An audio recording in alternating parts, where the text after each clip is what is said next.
morning. It's Wednesday the 22nd of March. This is the Phoenix Blue Update brought to you this morning by Tom Colley.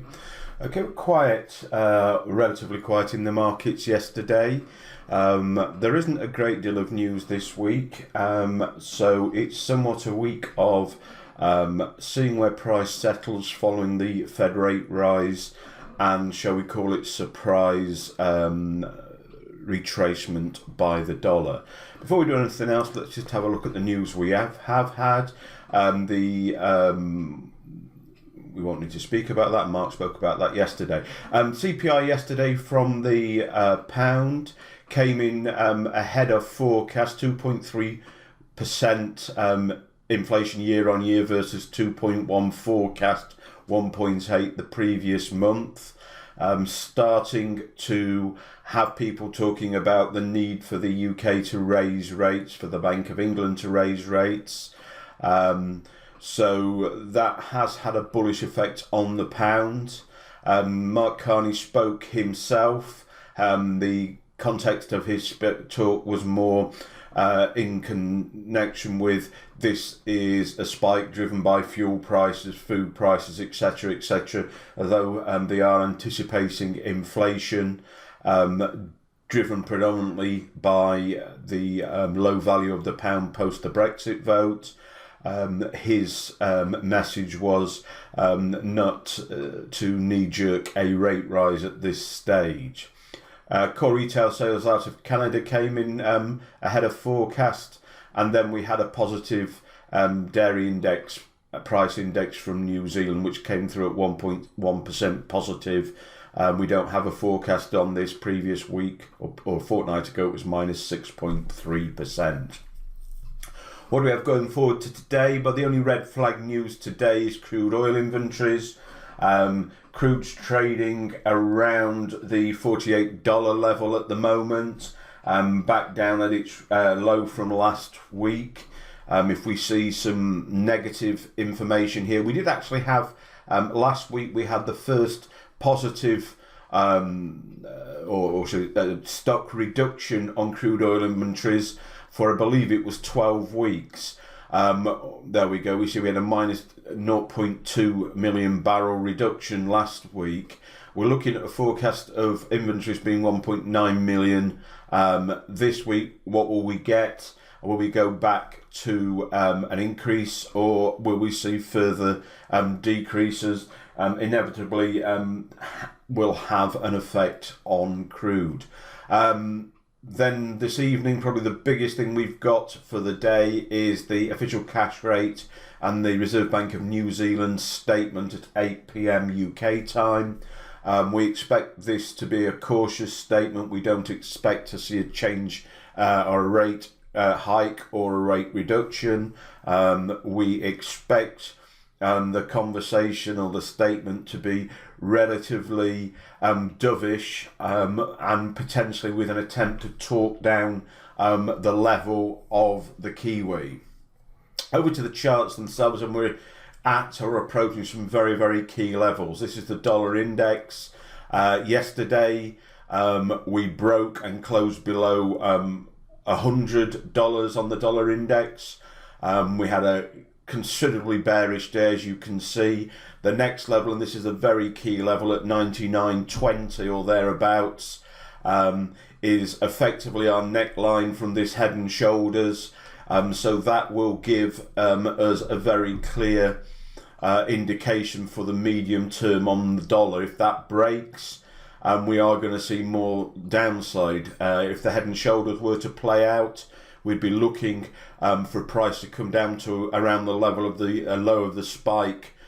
This is election night, the US presidential election. We are still above this long-term trend line, so from that perspective we are bullish. We will be looking to correlate this level 99.20 or 99 dead, something in that zone there through here, with other majors and minors, with a view to looking for a reversal in this and correlating that with the same. Be particularly interested in Euro and Swissy in that respect. Over on the yen, well, here we are down at a very key level that we tested yesterday of 111.60. We're clearly testing that again today. We have another level circa 109 down here, which is the next level if we get a break to the downside there. The alternative, if we see price hold there and keep projecting that level until such time as the dollar index comes down to its key level, giving it potential to break one way or the other at that point. We may see that break down sooner. Over on the euro, well, we're clearly bullish, in a bullish trend at the moment.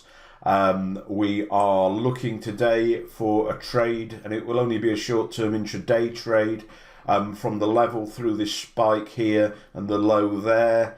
It's about 10670, something in that region. Sorry, 10870 is the region, 10870. We have a commitment of traders extreme signal at the moment, but we are being cautious there. There is potential for the head and shoulders formation to play out here, again targeting the US election spike there, being the equidistant distance from the head to the neckline and projected through to there. So that would be our target based on that.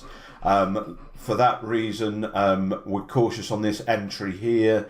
We will be looking for downside there, but potentially that could only be downside through to this support level here, or potential support down here before price takes another leg up into this level around 10970, something in that region. Over on the Kiwi, well, we rejected this level at 77.50.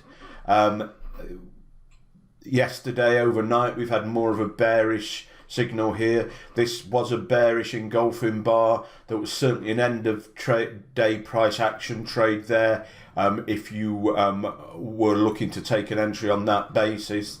However, my view here was there wasn't sufficient risk to reward, because I'm looking at this key level through here. I'm looking for price to pull back in confluence with the trendline stroke channel here before taking back to the long side through to the next level. One commodity at a very key level at the moment, the gold is approaching 1250, big round number, significant level through here. So that's one we will be watching through the day, overnight, to give us a potential rejection of this level. Again, if that correlated with the dollar index and the dollar moving back into strength, or a strengthening dollar, that certainly would enhance the prospect for that trade there. Okay, so predominantly again today, it's very much a waiting game. Trading is very often patience, and certainly in recent weeks our patience has been tested, but stick with it. Remember, we're only looking for high probability entry points. We're not simply looking for entries, and we need them to be high probability so they play out. And certainly in terms of longer term trades, we've been very limited this week. Everything we are looking at the moment is almost exclusively short term. Hopefully that will change if we see the dollar index move. Okay, if you like these videos, you can subscribe by clicking on the logo that will appear for you here in a moment. You can also visit the website if you've got any more questions. The next free trading session is still waiting confirmation, but looks like it's going to be the 20th of April in London in the afternoon. If you're interested in that, go to the website, send us an email, and then we can send you the join instructions as soon as possible. Okay, have a great day's trading, and we'll speak to you in the morning. Goodbye.